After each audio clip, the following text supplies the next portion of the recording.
오늘은 요한복음 7장 25절로 30절을 통해서 예수님은 어디에서 오셨는가? 라는 제목으로 하나님의 말씀을 전하도록 하겠습니다. 예수님은 어디에서 오셨는가? 오늘 본문의 제목대로 예수님은 그에게서 났다. 29절에 나옵니다. 그에게서 오셨다. 그는 누구인가? 29절에 나는 아노니 아는 내가 그에게서 났고 그가 나를 보내셨습니다. 그에게서 났고라는 단어는 헬라어로 파르아우투라고 합니다. 파르아우투 하면은 그에게서 났다. 그에게서 났다라는 표현은 태어나다라는 뜻이 아니라 보내졌다. 하나님의 계획대로 파르아우투, 보내졌다.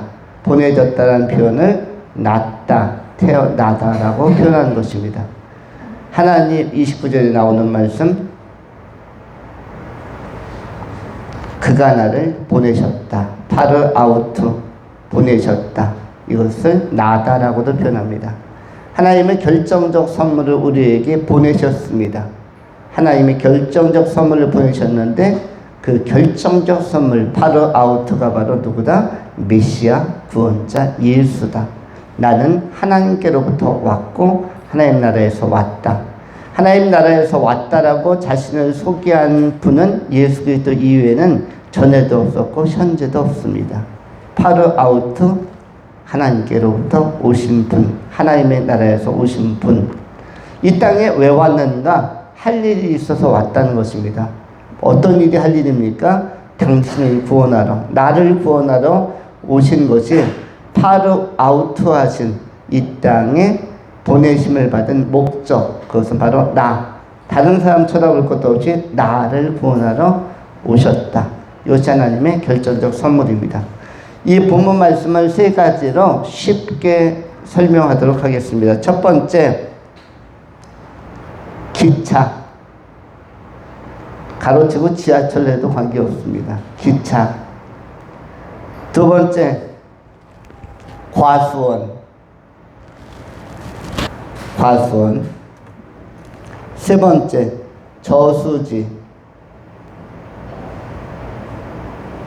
세 가지로 정돈합니다. 첫 번째, 기차.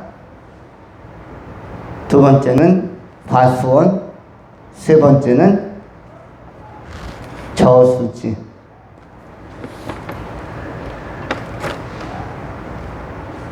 이제 하나씩 설명하도록 하겠습니다. 먼저 지하철에 관한 것입니다. 지하철 내지 기차, 또 여행이 있죠. 여러분, 기차를 타면서 제일 중요한 것은, 또 지하철 타면서 어느 목적지를 갈 때 제일 중요한 것은 뭐죠? 환승역에서 제대로 환승하는 것이 중요합니다. 환승을 제대로 못하면 이상한 방향으로, 목적지가 아닌 곳으로 가게 되어집니다. 사람들이 대전을 가든 인천을 가든 성남을 가든 만일 양주역에서 1호선을 탔으면 어딘가 목적지를 가기 위해서는 환승하는 코스가 있습니다. 환승역이 반드시 있죠. 그런데 환승하는 곳에서 환승을 못하는 사람들이 있어요. 어떤 이유로 못합니까? 첫 번째는 현재 자리를 앉았어요. 양주역에서 자리가 났는데 내가 딱 앉았어요. 앉은 자리가 너무나 좋아요. 사람들이 몰려와요. 그런데 나는 이 자리를 지키고 싶어요. 그러면 창동역이든 청량리역이든 구로역이든 어디선가 환승을 내서 바꿔 타야 대전도 가고 부산도 가고 광주도 가고 여러 목적지를 향해서 갈 수가 있는데, 환승하는 그 자리를 지키려고 안주하다 보면 타이밍을 놓칠 수가 있습니다. 그리고 환승역을 놓치다 보면 이 기차가 지금 내가 원하는 목적지로 가는지 아닌지도 잊어버리는 경우가 많아요. 그렇게 살아가는 사람들이 누구다? 바로 이 인생에 파묻혀 있는 사람들입니다. 자리가 너무 좋아서 어렵게 앉은 자리니까 앉아보니 편리해서 거기서 달콤하게 앉은 사이에 권세를 누리다가 잠이 들어 보이는 경우도 있습니다. 또는 내리고 싶지만 너무 사람들이 꽉 그 객실에 차들어서 틈을 주지 않아서 타이밍을 못 잡는 경우, 내려야 되는데 지나버렸어, 이런 경우도 있죠. 그래서 환승을 못하는 경우가 있습니다.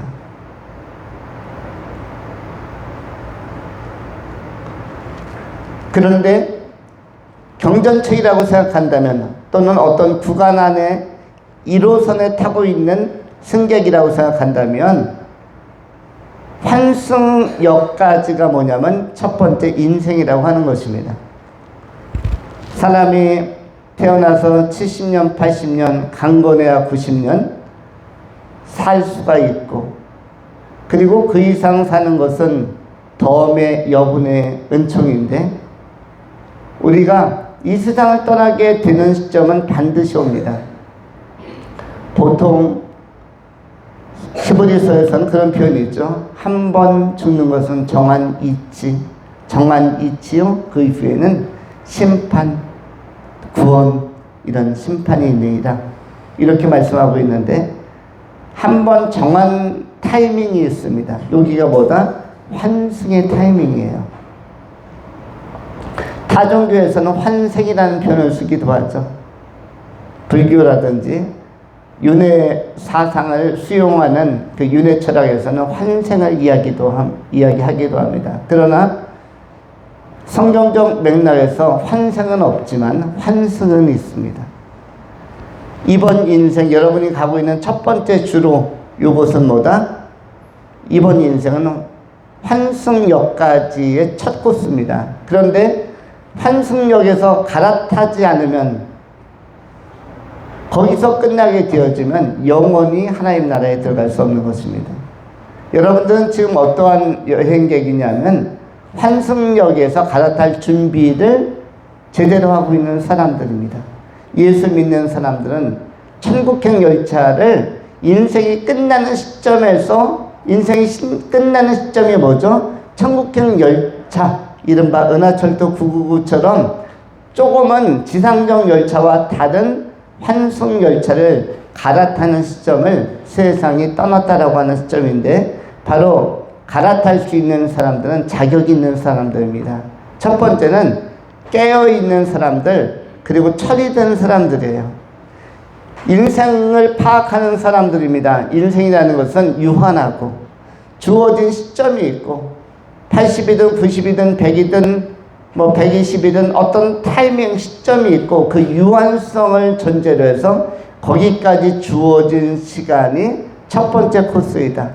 그리고 그 코스가 끝나면 반드시 환승을 해야 된다. 빨리 궤도를 수정해서 다음 코스로 전혀 다른 방식의 열차를 타야 된다. 구원 열차를 빨리 갈아타야 된다. 그래서 갈아타야 된다는 것을 알고 미리 준비해가는 사람이 바로 영적으로 거듭난 사람들이고 그리스도인들이라고 할 수 있는 것입니다. 이번 인생은 뭐가 있다? 반드시 주행 구간이 있고, 그리고 여기에 안주하면 안 되는 것이며, 적절한 시기에서 인생의 육체의 장막을 벗는 시점이 오면은 그때는 반드시 갈아타야 되고, 갈아탈 때 아쉬워하면 안 된다. 뭘 아쉬워한다? 내가 앉아있던 자리.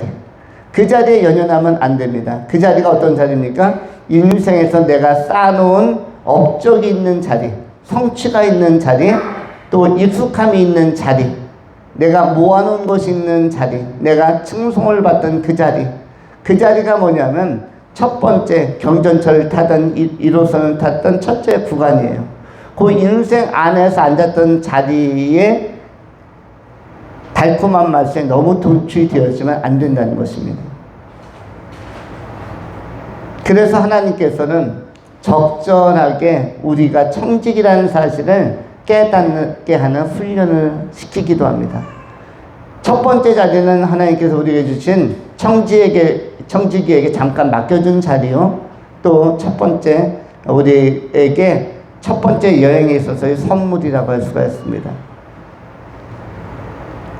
그러나 반드시 뭐를 해야 된다? 환승을 해야 된다. 이것을 알고 나가는 사람에게 환생이 아닌 부활이 주어지는 것이고, 천국행 열차로 올라가는 것, 타는 것, 이것은 대단히 중요하다. 그러려면 우리는 삶을 어떻게 살면 좋으냐면 범사에 감사함으로 살면 좋습니다. 사람들은 잘 성장하기를 원하고 잘 지내기를 원하고 잘 되기를 원하지만 사실 잘 되고 잘 지내기만 하는 것은 쉬운 일이 아닌 것입니다. 사람들이 첫 번째 갖는 인생 안에서의 부담은 뭐냐면 전보다 잘 되려고 하는 것, 전보다 잘 되려고 하는 것이 굉장히 부담이 됩니다. 지금까지는 대충 살았지만 앞으로는 잘 살아야지. 지금까지는 내 능력치를 다 발휘 못했지만 지금부터 남은 시간은 더 많이 발휘를 해야지. 이전보다 나아져야지. 이게 굉장히 부담입니다. 매일 살아보지만 새해를 맞이하지만 내가 작년보다는 올해 더 건강해져야지. 근데 이게 실제로 새해를 맞이해서 한 해 살아보면 쉽지가 않습니다. 작년보다는 내가 올해 더 양심 바르게 순수하게 살아야지. 이것도 쉽지가 않습니다. 작년보다 더 올해 정직해져야지. 이것도 어렵습니다. 어떤 때는 매년 똑같기도 하고 어떤 때는 작년보다 못한 경우도 있습니다. 올해는 작년보다 수입이 좋아져야지. 이것도 쉬운 것은 아닙니다. 작년 수입이 더 좋았을 수도 있고요. 알 수가 없습니다. 전보다 잘 되는 것 쉬운 일이 아닙니다. 또 한 가지가 있죠. 뭐가 어렵습니까? 전부 다 잘 되는 것. 전보다 잘 되는 것도 어렵지만은 뭐도 어려워요? 전부 다 잘 되는 것. 내가 생각했던 것, 내가 소망하는 것, 내가 계획하는 것 모든 영역에서 전부 다 잘 되는 것이 또 어렵습니다.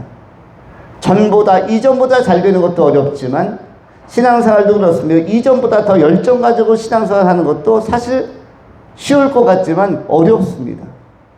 원래 정상적으로는 연륜이 더하면 열매도 성숙해지고 커지는 것처럼 전보다 신앙도 더 성숙하고 원숙하고 더 부유하고 풍성해야 되지만 더 성령 충만해야 되지만 전보다 신앙생활을 더 잘 유지하기가 쉽지 않습니다. 현실적으로 신앙생활을 해보면 원래는 원칙적으로 전보다 더 풍성하고 푸르른 신앙과 영성을 갖는 것이 정상이죠. 전보다 기도생활 더 열심히 하는 것도 정상이고 전보다 말씀을 더 잘 이해하고 가까이 하는 것도 정상이겠죠. 그런데 전보다 잘하는 것이 쉽다 어렵다? 매우 어렵습니다. 전보다 잘하는 것이 매우 어렵고 전보다 잘 되는 것이 대단히 어려운 것입니다. 그런데 뭐는 더 어렵다? 전부 다 잘 되는 것, 전부 다 잘하는 것은 더 어려운 것입니다. 전보다 잘하는 것도 어렵지만 전부 다 잘하는 것은 더 어렵다. 이 두 가지 부담을 우리 인간은 평생도록 갖고 삽니다. 학생들도 마찬가지입니다. 학교에 가면 여러 가지 과목이 있죠. 중간고사나 기말고사 또는 지평고사, 지필고사 이런 거 나오죠. 모의고사. 그러면은 전 과목 다 잘 보기가 어렵습니다. 전 과목 다 잘 보기가 어려워요. 한두 과목 잘 보기도 쉽지 않은데 전 과목을 다 잘 본다는 것, 영어, 수학, 국어, 과학, 사회 한 과목 한 과목이 만만치 않습니다. 거기다가 그야말로 학생들이 배우지 않은 문항들도 변별력 해가지고 틀어내는, 꼬아내는 또 여러 가지 비교과 영역에서 가져오는 문제도 있어서 손조차 대지 못하고 포기해버리는 문항들도 막 들어옵니다. 그래서 그 문항을 해결하기 위하여 사교육 문제를 어떻게 할 것인가.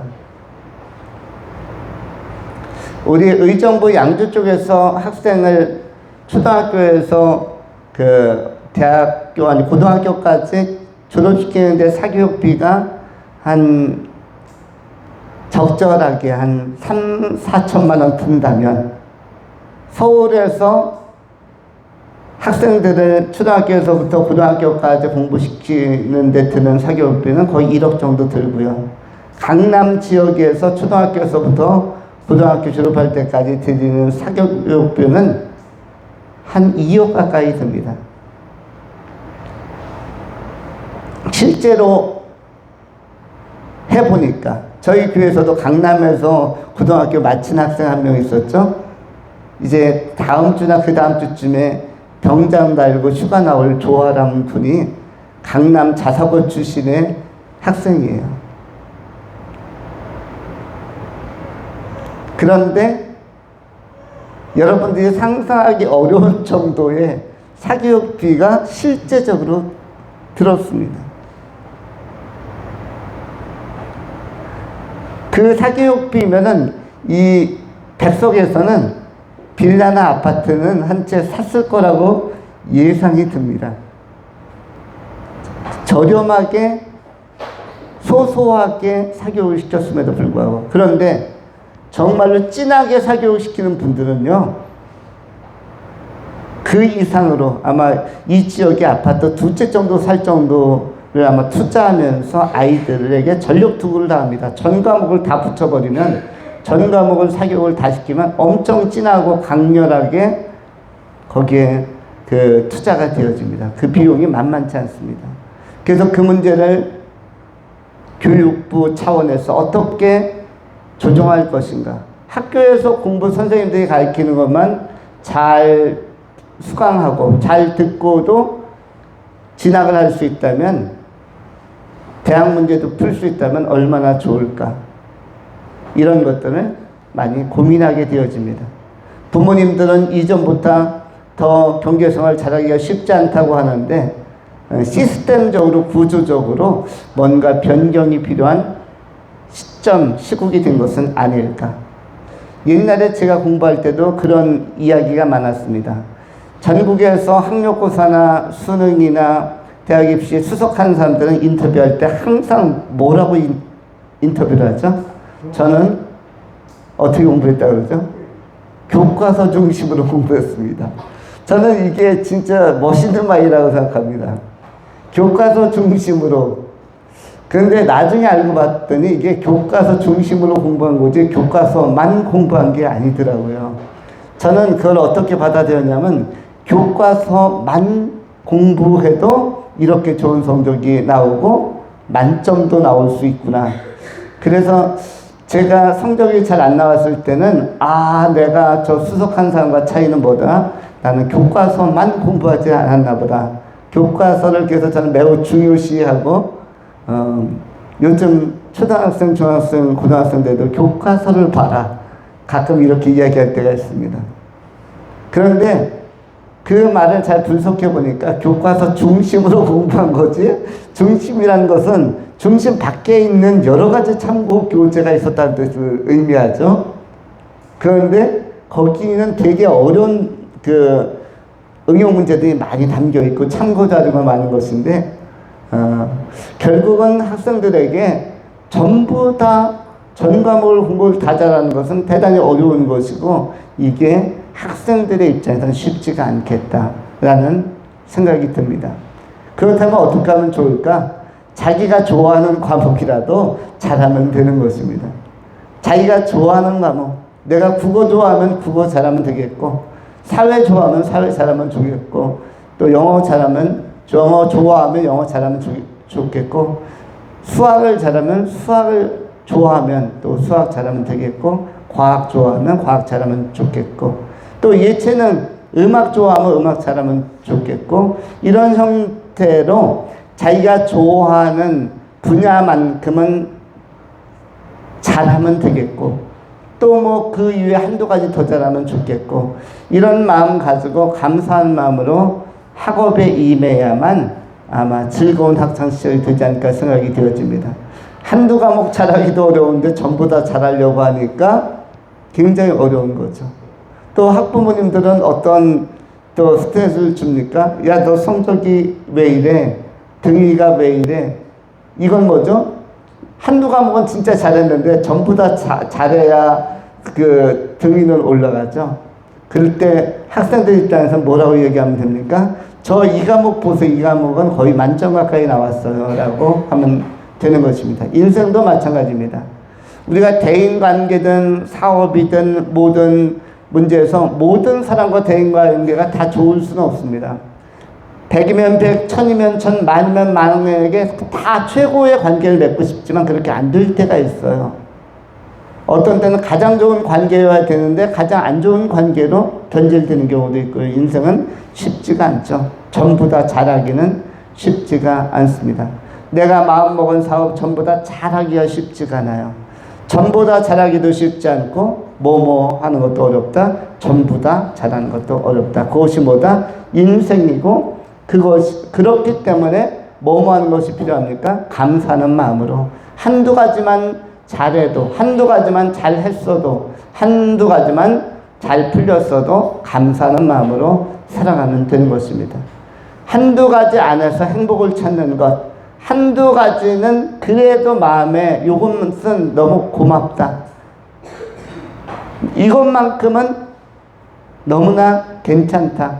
이렇게 평가할 수 있는 것도 있다면 우리가 감사하는 마음으로 사는 것이 좋습니다.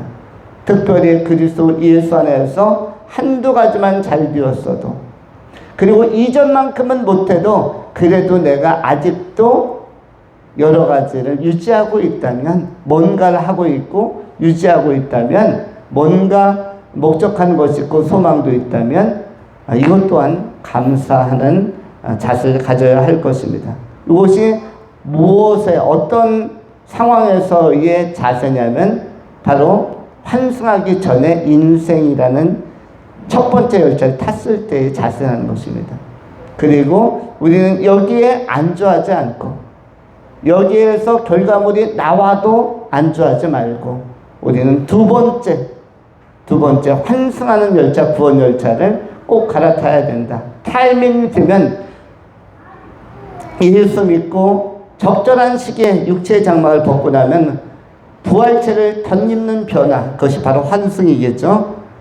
예수 영접한 사람들, 평소에 예수 믿은 사람들이 어느 날 갑자기 하나님께서 불렀다 할지라도, 세상을 떠났다 할지라도 천국으로 바로 들어가는 구원 열차를 타고 천국으로 직행할 수 있는 이런 지혜로운 슬기로운 신앙생활을 잘하는 귀한 성도님들이 다 될 수 있기를 축원합니다. 두 번째로 과수원에 관한 것입니다. 인생이라는 것은 흐름으로 볼 때, 속도로 볼 때는 기차 여행이 맞지만, 그러나 수평적으로 영역으로 볼 때, 영토적 개념으로 보면 과수원에서의 생활이라고 할 수가 있습니다. 또는 어떤 동산 안에서의 생활이라고 할 수가 있는데, 인간은 처음에 활동했던 지역이 어디였습니까? 아담과 하와가 최초로 어디에서 생활을 했죠? 동산에서. 바다에서 해양 생활을 한 것도 아니고, 공중에서 생활한 것도 아니고, 땅속에서 생활한 것도 아니며, 인간은 동산에서 출발했습니다. 바로 그 동산이 무슨 동산이죠? 에덴 동산입니다. 에덴 동산에서 출발했죠. 결국 에덴 동산 할 때 동산은 무슨 뜻이라고 했죠? 우리말로 영어로 표현하면 가든입니다. 가든인데, 가든은 일반적인 광야나 산지랑 뭐가 다르죠? 예, 뭐가 다르냐면 울타리가 있다는 게 다릅니다. 울타리가 없으면 가든이라고 하지 않아요. 정원이라고 하지 않고 동산이라고 하지 않습니다. 이 동산은 뭐다? 울타리가 있는 곳이다. 울타리라는 것은 뭐죠? 하나님의 통제 영역, 하나님의 통치 범위, 하나님의 관심 범위와 관리 범위 안에서 살아가는 것이 인생이라는 것입니다. 우리가 하나님의 통치와 통제와 관리 영역을 벗어나서 사는 것, 나 하나님 필요 없어, 나 하나님과 상관없어, 하나님과 관계없이도 내 인생 자신 있어, 이렇게 하는 것은 뭐가 아니다? 동산 안에서 사는 삶이 아닌 것이에요. 동산 안에서 안전한 것입니다. 동산 안에서 평화로운 것이고 동산 안에서 충만한 것입니다. 인간은 동산 안에서 사는 것이 정상이기 때문에 예레미야를 통해서도 무슨 동산에서 살라고 말씀합니까? 창세기 1장에서는 에덴 동산이라면 또 하나의 동산이 나오죠. 무슨 동산이 나오죠? 그리스도인들이 살아야 할 동산. 무슨 동산이 있어요? 물된 동산. 물된 동산이 있습니다. 동산 두 가지 나오죠. 무슨 동산? 첫 번째는 에덴 동산. 두 번째는 뭐다? 물된 동산. 여기서 물이라는 것은 무엇이겠습니까? 생명의 강이요, 또 성령의 공급이요, 하나님의 은혜의 충만이요. 물된 동산. 물이 메마른 동산이 아니라 물이 가득한 동산. 에덴 동산도 원래는 물된 동산입니다. 창세기 2장에 보면 동산 주변에 강이 발원하여 하윌라 온 땅을 돌고 거기에 비손강, 기혼강, 히데겔강, 유브라데스강 이런 강이 4개의 강이 아주 충만하고 강 주변에 나무들이 번성하고 또 거기에 숲풀이 우거지고 과일들이 주렁주렁 맺히고 특별히 하윌라 온 땅에는 땅 주변에 보석들도 반짝반짝 빛나서 수정이든 호마노든 여러 가지 옥이든 풍성함이 있었던 곳, 그곳이 어디였다? 바로 에덴 동산이었습니다. 이렇게 인간은 동산 안에서 태어납니다. 그리고 이 동산 가운데서 또 하나의 지금 이야기한 동산이 뭐다? 풍성한 동산이 물된 동산이다. 이 동산, 울타리가 있는 것, 이 울타리를 히브리어로 간이라고 합니다. 간. 이 토끼의 간을 빼먹다 할 때 간이란 단어가 히브리어로 뭐다? 울타리, 간이 있는 것인데 이 간이 바로 뭐다? 울타리가 있는 동산이 간, 이것이 뭐다? 바로 가든이라는 것이고요. 하나님의 통제와 관리와 하나님의 관심의 통치 영역 안에서 자유하고 평안한 것, 그것이 인간이란 존재입니다. 그래서 예수 안에 있고 하나님 안에 있는 인간이 평안한 존재이고, 여러분이 신앙생활 하면서 평안을 느낀다라는 것, 안정감을 느낀다는 것은 바로 울타리 안에, 보호의 그 품 안에 있기 때문입니다. 갓 태어난 아이도 울타리 안에 있기 때문에 안정한 것이고요. 부모님의 관심 안에 있기 때문에 우리 하나 같은 경우도 지금 안정감 있게 같이 예배하는 것입니다. 하나의 예배 자세는 웬만한 성도보다 좋습니다. 집중력도 있고, 어떤 또래의 언니들은 중얼중얼 하면서 예배하는데, 왔다 갔다 하면서 예배하는데, 하나는 얌전하게 예배합니다. 얌전하게 눈 초롱초롱 해가지고 들을 거 다 들으면서 이렇게 예배하기도 해요. 어떤 예배자는 가끔 졸기도 하는데 하나는 별로 졸지도 않고 자면자지 졸지는 않습니다. 이러면서 어쨌든 어릴 때부터 예배합니다. 예배한다고 지금 옹알이로 좀 표현하고 있죠. 이게 뭐다? 부모님의 관심, 부모님의 관리 안에서 평안한 것이죠. 예배실에 아무도 없는데 혼자서 있다. 이거는 굉장히 외로운 것이죠. 우리 인생에서도 마찬가지입니다. 인생에 태어난 모든 사람들이 하나님의 관리 안에서, 하나님과의 관계성 안에서, 하나님의 통치 안에서 살고 공급 안에서 사는 것, 하나님께서 선한 것들, 우리가 먹고 마실 모든 자원과 또 사람들, 교제할 수 있는 사람들, 사귐의 대상들 다 선물로 주시는 것이죠. 이렇게 청지기로서 살아가는데, 그런 차원에서 이 동산을 저 개인의 삶으로 좁혀놓으면 과수원이라고 표현할 수 있는 것입니다. 요한복음 15장 1절에 성경이 이렇게 기록을 합니다. 나는 참 포도나무요 내 아버지는 농부라. 물은 내게 붙어있어 열매를 맺지 아니하는 가지는 아버지께서 그것을 즐거워해 버리시고, 물은 열매를 맺는 가지는 더 열매를 깨끗하려 하여 그것을 깨끗하게 하시느니라. 내 안에 거하라. 나도 너희 안에 거하리라. 가지가 포도나무에 붙어있지 아니하면 스스로 열매 맺을 수 없음 같이 너희도 내 안에 있지 아니하면 그러하리라. 나는 포도나무요 너희는 가지라. 그가 내 안에 내가 그 안에 거하면 사람이 열매를 많이 맺나니 나를 떠나서는 너희가 아무것도 할 수 없습니다. 예수 그리스도 안에서 우리가 열매 맺는 이 과수원 안에서 농부되신 하나님의 손길과 일하심 안에서 우리가 경작되고 있는 열매 맺는 나무입니다. 열매 맺는 나무이기 때문에 이사야서 60장에서도 성경은 우리에게 열매를 맺을 수 있는 희망적 존재로 우리 묘사하고 있습니다.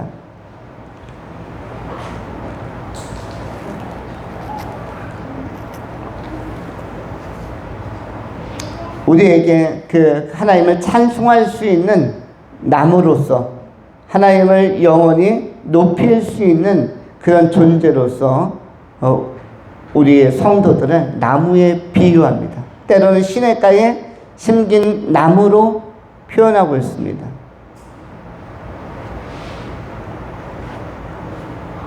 어떠한 기대 속에서 또 하나의 열매를 바라는 하나님의 기대 속에서 우리를 인생 동산에, 인생의 과수원에 심어 놓으신 것입니다. 하나님께서 여러분을 선택하시고 심어 놓은 것입니다. 여러분은 우연히 태어난 존재가 아닙니다. 우리 하나님이 여러분을 아시는 시점이 언제라고 생각이 되어집니까? 하나님께서 나를 아셨던 시점. 우리는 교회 처음 나왔을 때 나를 알았다고 생각하지만 그렇지가 않습니다. 만일 그렇다면 그건 오답입니다. 여러분이 교회 처음 나왔을 때 안 게 아니라 교회에 나오기 전부터 여러분 알고 계셨고, 아니 청년 시절 이전에, 청소년 시절 이전에, 아니 인간으로 출생하기 전에 너를 알았고 나를 알았다라고 성경은 선언합니다. 예레미야서 1장 5절의 성경이 이렇게 말씀하십니다. 여호와께서 말씀하시기를 내가 너를 복중에 짓기 전에 너를 알았고 네가 태에서 나오기 전에 너를 구별하였고 너를 열방의 선지자로 세웠노라. 하나님께서 예레미야에 대하여 말씀하신 것인데 언제 알았다? 내가 너를 복중 어머니 배에 짓기 전에 지은 후에가 아니라 짓기 전에, 잉태되기 전에 너를 이미 알았고, 네가 태호에서 나오기 전에 10달 동안 태 안에 어머니 뱃속에 있을 때 이미 너를 잘 알고 있었고 너를 그때 구별하였다. 이렇게 설명하고 있습니다. 하나님은 우리가 태어나서 아는 게 아닙니다. 태어나기 전에 하나님의 창조적 섭리와 예정 안에서 여러분을 다 알고 계셨던 것이에요. 여러분은 그냥 태어난 사람이 아닙니다. 매우 특별한 하나님의 예정 안에서 태어났고, 또 여러분이 그냥 예수 믿는 것이 아니라 특별한 예정 안에서 예수 믿는 것이고, 택함 받은 귀한 종들로 이미 하나님의 관심의 주요한 대상으로 아주 오래전부터 하나님이 알고 계시다가 때가 되어서 때가 참에 여러분을 불렀을 뿐입니다. 때라는 표현은 오늘 요한복음 7장 30절에도 나와 있죠. 그들이 예수를 잡고자 하나 손을 대는 자가 없으니 이는 그의 때가 아직 이르지 아니하였음이니라. 때라는 표현, 영어로 표현하면 in his time, in my time. 나의 때가 임하지 않았기 때문에, 그의 때가 임하지 않았기 때문에, 그렇기 때문에 내가 그 이전까지는 교회 안 다녔던 것이지, 그 이전까지는 예수 몰랐던 것이지, 때가 되었으니까 이제 교회 다니고 때가 되었으니까 이제 예수를 알게 된 것입니다. 이미 존재론적으로는 나를 일찍 알았고, 내가 태어나기 전부터 어머니 배에 태중에 있을 때부터, 그때서부터 이미 알았고 그 이전부터 알았고 알았던 존재였지만, 내 나이가 때가 되어서 그 사람이 하나님께 부르는 때가 되어서 하나님께서 이제는 알고 있는 존재와 사귀게 된 것이 우리가 교회에 나오게 된 시점이라고 보시면 좋습니다. 우리는 하나님의 관심과 관리 안에서 지금 과수원에서 열매 맺는 그런 귀한 존재로 또 하나의 열매를 맺기 위하여 잘 준비되고 있는 그런 선택받은 종들이라는 것을 우리가 알아야 할 필요가 있습니다. 물된 동산과 같은 이런 아름다운 과수원, 이러한 곳에서 우리 하나님은 인생 과수원에서 우리를 잘 성장하게 하시고 또 성숙하게 하시고 또 수많은 열매를 맺게 하시고 살아가게 하시는데, 이 과수원과 같은 곳에서 제일 중요한 것은 두 가지죠. 모든 것은 농부가 과수원에 있는 모든 것들은 심기도 하고 관리도 하고 또 다 모든 것을 세팅해 주시는데, 이러한 것 물도 주고 이런 것들은 전부 다 선물입니다. 인생을 딱 태어나면 하나님은, 여기서 농부는 하나님을 의미하는데, 하나님은 모든 그 자원을 선물로 다 줍니다. 여러분 지금 잘 살고 계시죠? 여러분 보니까 다 잘 살고 계세요. 나름 잘 살고 계세요.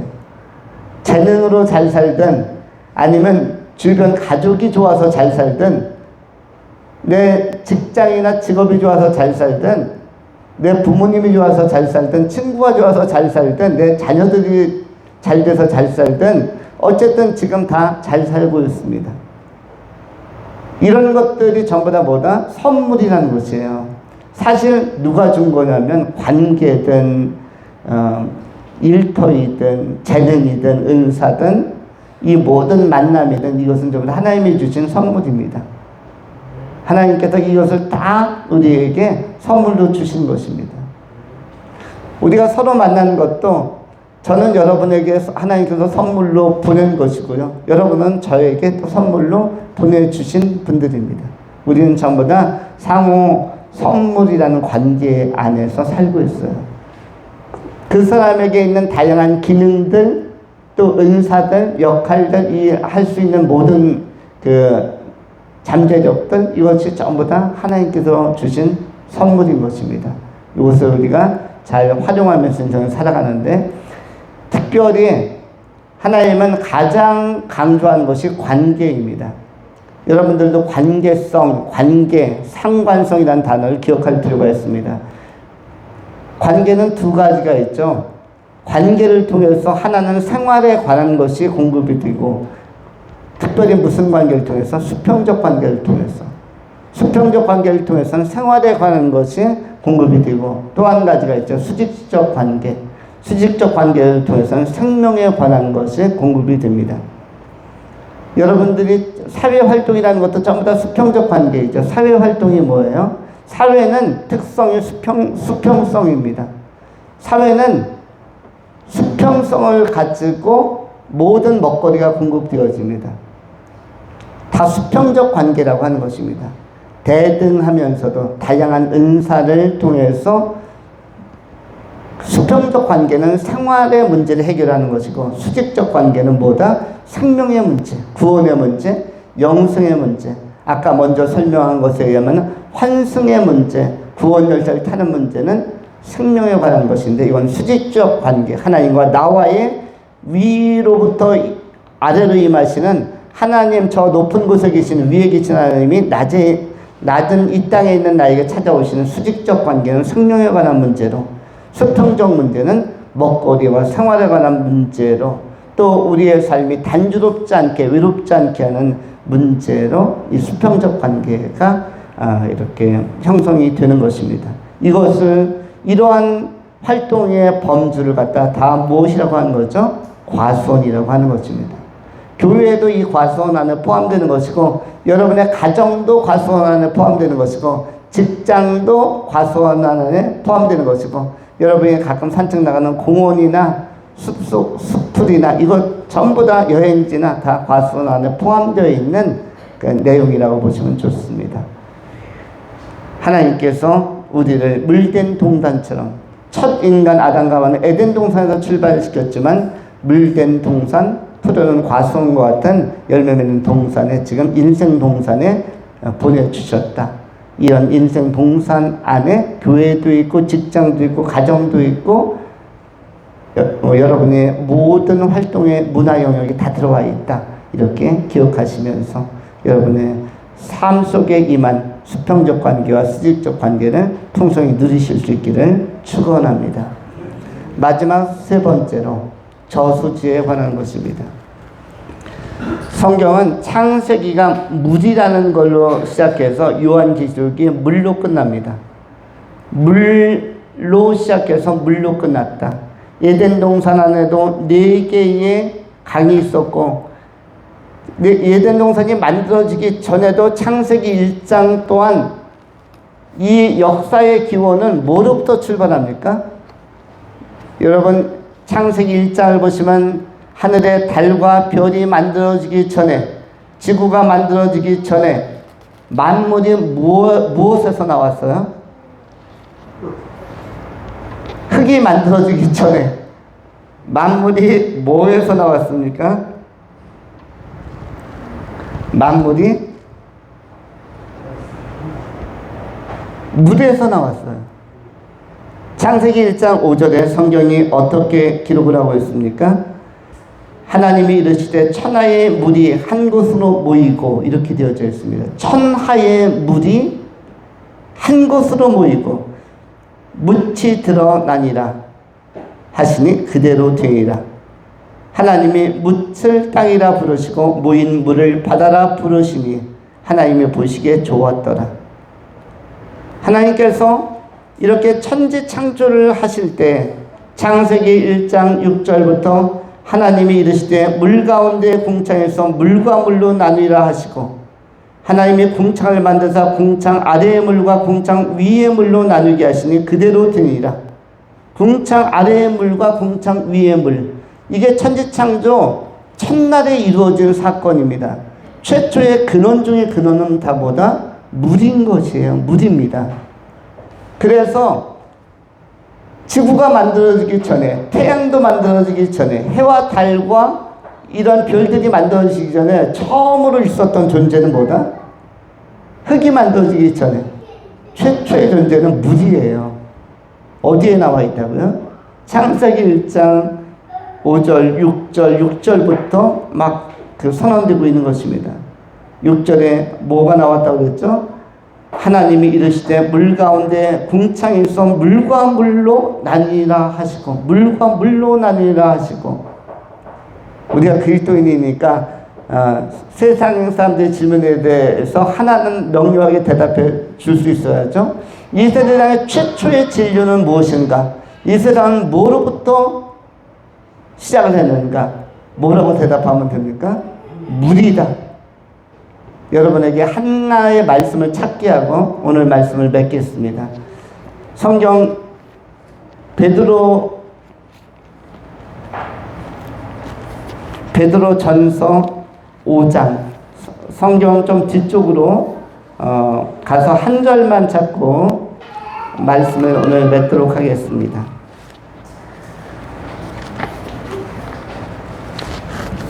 성경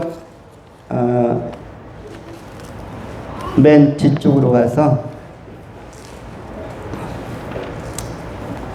베드로 후서를 찾겠습니다. 베드로 후서 3장 5절로 8절까지. 베드로후서 3장 5절로부터 8절까지. 제가 가진 성경은 386페이지, 옛날 성경은 413페이지입니다. 성경 신약 성경 맨 뒤쪽으로 가서 찾아보면 베드로 후서가 나오는데 3장 5절로부터 8절까지 한번 읽어보겠습니다. 옛날 성경은 413페이지, 요즘 성경은 386페이지. 베드로후서 3장 5절부터. 먼저 찾으신 분들은 눈으로 먼저 한번 읽어보십시오. 예, 그럼 같이 한번 읽어봅니다. 같이 읽어봅니다. 시작. 이는 하늘이 일적부터 있는 것과 땅이 물에서 나와 물로 성립된 것도 하나님의 말씀으로 된 것을 그들이 일부러 잊으려 함이로다. 이때 이로 말미암아 그때 세상 온 물이 넘침으로 멸망하였으되 이제 하늘과 땅은 그 동일한 말씀으로 불사르기 위하여 보호하신 바 되어 경건하지 아니한 사람들의 심판과 멸망의 날까지 보존하여 두신 것이니라. 사랑하는 자들아, 주께는 하루가 천년 같고 천년이 하루 같다는 이 한 가지를 잊지 말라. 아멘. 5절에 어떻게 표현되어져 있죠?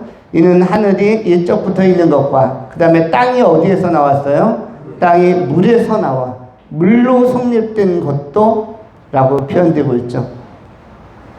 베드로후서 3장 5절. 땅이 물에서 나와 물로 성립되었다.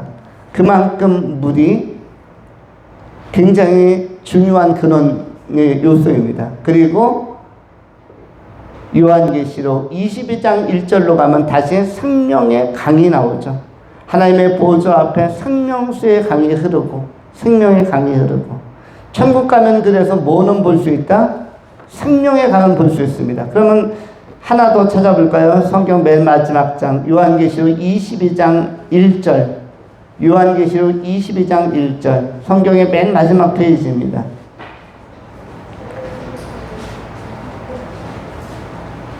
요한계시록 22장 1절, 2절, 두 절 말씀 같이 한번 읽어봅니다. 요한계시록 22장 1절, 2절 같이 읽습니다. 시작.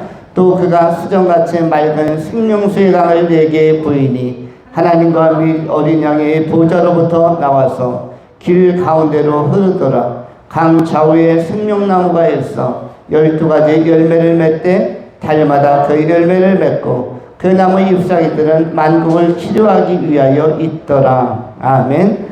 예, 생명수의 강이라는 표현이 나오죠. 하나님의 나라에 가면은 강이 있고 바다 호수가 있습니다. 그래서 우리가 저수지 생각하면서 말씀했는데 여러분 이 생명의 물로 가득한 저수지를 생각해 보십시오. 호수를 생각해 보십시오. 저수지를 하나 만들려고 하면 댐을 만들려고 하면 첫 번째 댐을 만들기 위해서 뭐가 필요하죠? 설계자가 필요합니다. 설계자. 댐을 만들어야겠다.